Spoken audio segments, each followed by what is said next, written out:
The next question, the member for York South Weston. Thank you, Mr. Speaker. My question is to the Premier.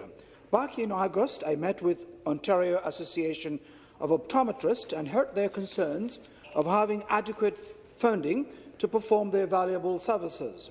Eye care is health care, and families in Ontario now no longer have access to OHIP-coveraged eye care, eye exams. Mr. Speaker, I am asking the government to negotiate in good faith with optometrists in providing the funding needed so children and seniors receive their care they need now. To reply, the Minister of Health. Well, thank you, Speaker, and thank you very much to the member for the question. First, let me say that all OHIP-funded services for both children and seniors are available. This government is continuing to pay for those programs. However, we are disappointed that the Ontario Association of Optometrists has refused to come back to the table, to come back to mediation with us. As I've indicated before, you can't mediate when there's only one party at the table. So we are asking the optometrists to come back to the table for the association to do that. We are interested in working with them, besides the $39 million payment, for past losses that have already been paid. We want to look at future losses. We're back to April 1st. We've indicated we're prepared to pay increases at 8.48%. We also want to understand about their overhead expenses, but we won't learn more about it if they won't come back to the table. So would you please urge the people that you're speaking with to urge the association to come back to the table so we can get working together? My question back to the Premier.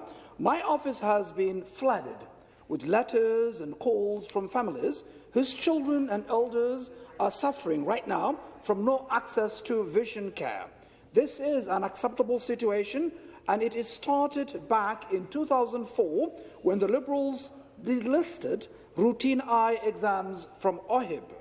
This government has continued the legacy of CATS, and optometrists now trail the rest of the country in receiving fair compensation for their professional services. When is this government going to make a serious attempt to put an end to this unnecessary situation and act with urgency that is required, Mr. Speaker? Minister of Health.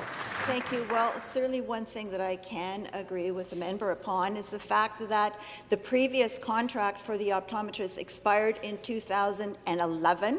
And nothing was done by the previous government for many, many, many years. That is something that this government is trying to work on and to restore.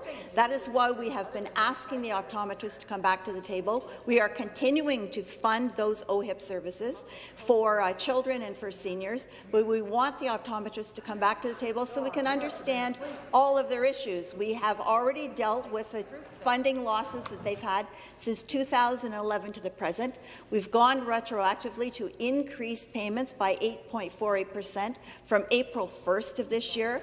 We want to establish a working group to truly understand what their overhead costs are. We are more than willing to come back to the table. We urge the Ontario Association of Optometrists to do the same, that we can restore these issues and make sure that everyone has the eye care. Thank you very much.